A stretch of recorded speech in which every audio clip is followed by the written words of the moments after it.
Hello, it's Felicity Crafts Summer, and summer for me means lots of present giving because in my family we have quite a lot of anniversaries and birthdays and things in the summer, and we don't like to be too extravagant with wrapping paper, so we're going to have a look at some gift bags and some interesting things that we can do. This is one of the things that we do. Everybody in my family has one of these bags, which is double-sided, lined, and we can put our things into there, and they are great for doing that. We have Christmas ones as well, but that's all sewn on a machine, and it's somebody else's, has already done a YouTube video, so it's an idea, but not the one I'm going to show you today. You may have been attending some of my courses for dotting, so we've got a really plain bag here, and we're reusing it, and I'm going to show you how to personalise that one this afternoon. I have got this lovely one I'm very proud of, which came off a cross stitch magazine. My husband likes soap, so I put his name on, and I reused that one lots of times. And I've already shown you these ones when we did this last year. There's already a video to show you these. Both of these are made out of wallpaper, so they are really long lasting, and they can be used lots and lots of times, and again everybody has their own personalised one. So those are all nice things that you can do, but we're going to have some new ones in my family this year because we're going to go with a really simple triangle one.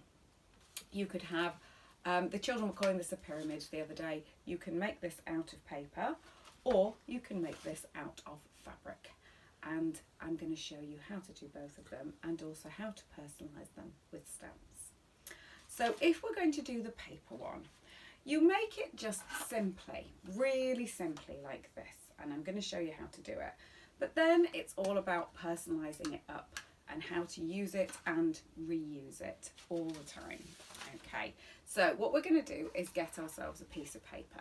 Now, you can do it with just a plain brown piece of paper. So this is the cheapest type of paper that you get from the post office for wrapping parcels and sending them. And I've used this lots of times. It's really recyclable as well if you do want to make this as a one-use only thing. But it's really good, and you're going to cut yourself a rectangle, and really it doesn't matter what size it is because it depends on what you're putting inside. So as long as you've got a rectangle, that's what you're going to do. But you can also do it more interestingly. One of my sons, whose birthday it is fairly soon, likes maps. So I have made one out of map paper. I was given a load of map paper from school because it has Yugoslavia and things like that in, and the book was so tatty it couldn't be reused anymore. So you could theme this for something if you had been to a special place together or something like that. And again, I've got a rectangle slightly smaller than the other one. What I'm going to do is glue in an L shape. So I'm going to glue along that side and that side with my trusty glue stick. So like a capital L when it's looking at me, that side and that side, two sides at once.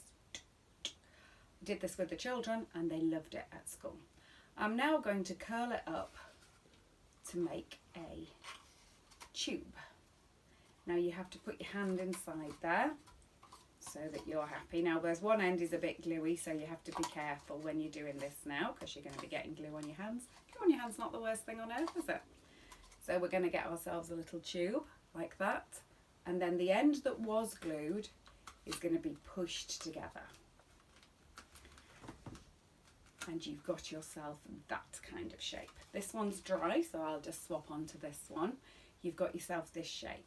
Now, yes, you could stick that down together like that if you wanted to. You could, but it's not as interesting. What we're going to do now is we're going to change, and we're going to stick it down the other way.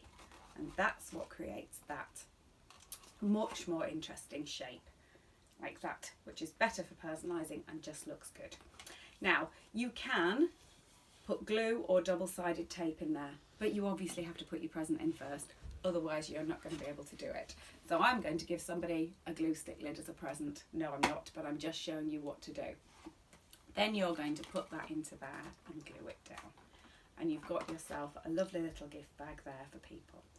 If you do want to reuse it, you could use a peg on there, because the trouble is they're going to have to tear this now to get their lovely present out. So if they're going to tear it, It's okay, you can have it as a one-use bag, and if you're using the brown paper you can decide to do that, definitely. If you want to do that in another way, use a peg or hole punch and use a ribbon to do that. You can absolutely do that way around, and that's fine. I thought that these would make a really good wedding favour thing, because you could make all these yourself. So I chose a stamp which was sort of a wedding cake looking one, put the names of the people on it. My poor friends Laura and Tom have had their wedding put off twice, so I was just guessing a date for them. But you would put the name and the date, and then you would have your sugared almonds or much more interesting wedding favour inside, maybe even a handmade one inside there. And I put a little bit of lace on the end that I'd hole punched the other way around. So this time it was upwards and hole punched onto that one. Okay, so that's one idea that you can do. You could also get your stamps out and put something on and use your calligraphy skills. I've written Lucy on there with some lovely writing. There's 3 videos showing you how to do beautiful writing. Nip back and have a look at that. So that's another way you can do it. You could even just do it with an initial, actually. So I've put a bit of, I've hole punched and put a bit of lace in there and put an initial. If you've got lots of friends that begin with R, you could reuse that, couldn't you? But if you've got just one, depends on your name. Because Felicity is a long name, I'm not going to fit that on. But if your name's Joe, you could get the whole name on there. Because it's actually Father's Day when I'm making this, although it'll be too late really unless you're seeing your dad afterwards. Dad is a good one to get in there. So I'm just going to show you how to use your stamps when you're doing that. So I've got this one that I've already done my lovely painting on, and it's my friend whose initial is V. So one of my favourite stamps, and I'm just going to show you the acetate because I know you can't necessarily see, is using initials actually. So it's got some letters. You might not be able to see that. But just to tell you that what you need is to use an acrylic block. So you get them like this, and you get them on magazines and in charity shops all over the place, but you need the little piece of plastic. That's what makes the difference. And they just stick on like that. Now you can get all kinds of different ink, but this one called Stays On is going on anything. So you get that out, and it's supposed to go onto anything, not just paper. So you're going to carefully ink it up by putting just carefully on like that. Then I'm going to go right in the middle. I'm just being a little bit careful because my table is not straight here because it's got some embroidery on it. It would be better on a flat surface. So get the flattest surface you can, and then carefully push down without moving it around. And now she has her own personalised one. If you don't have stamps, you can obviously write that. You don't need to do that at all. The other way of inking up a stamp is to get smaller ones, and this is a nice coloured one. And so obviously this is small, and you're not going to be able to get your whole stamp on there if it's smaller. So I've put my stamp on, and I'm going to ink it like this. So you can ink by going onto it like that, rather than pushing it on, and it helps you. You can see how well loved my acrylic block is by the fact that it's covered in black. But you can go like that. And I just wanted to say that you don't have to ink onto just plain paper. So obviously you can go like that and then colour them in. And that's a nice extra way of doing it.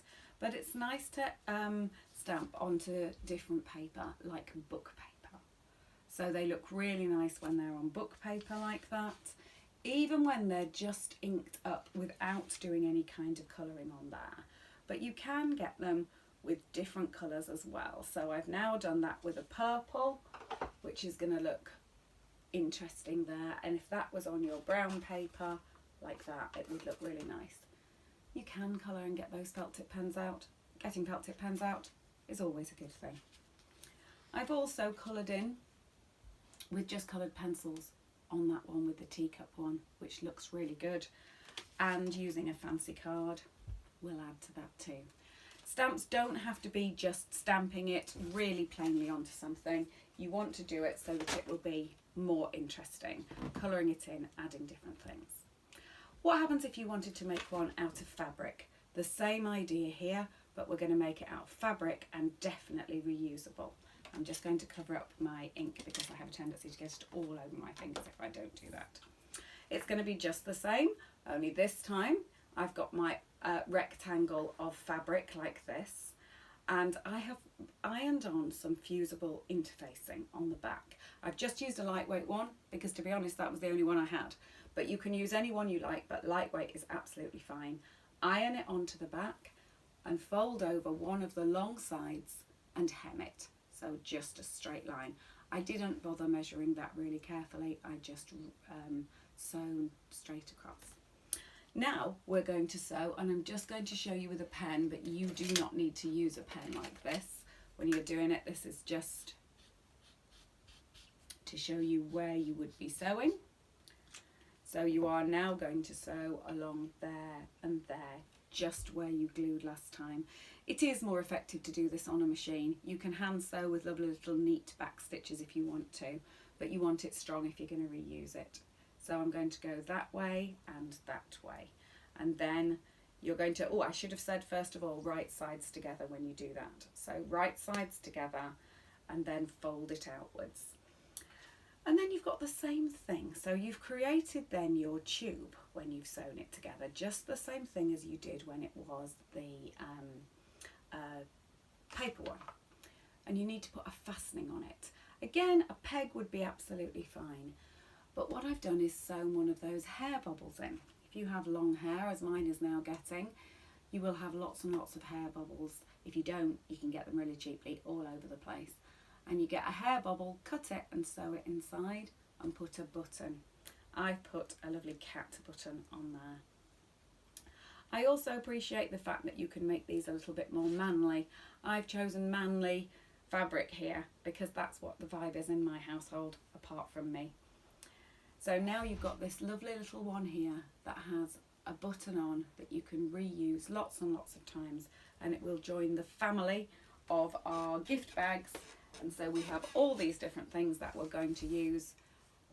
It's greener, it's fun, it's personal, and people will think it's really wonderful. See you soon for more clever craft ideas from Felicity Craft.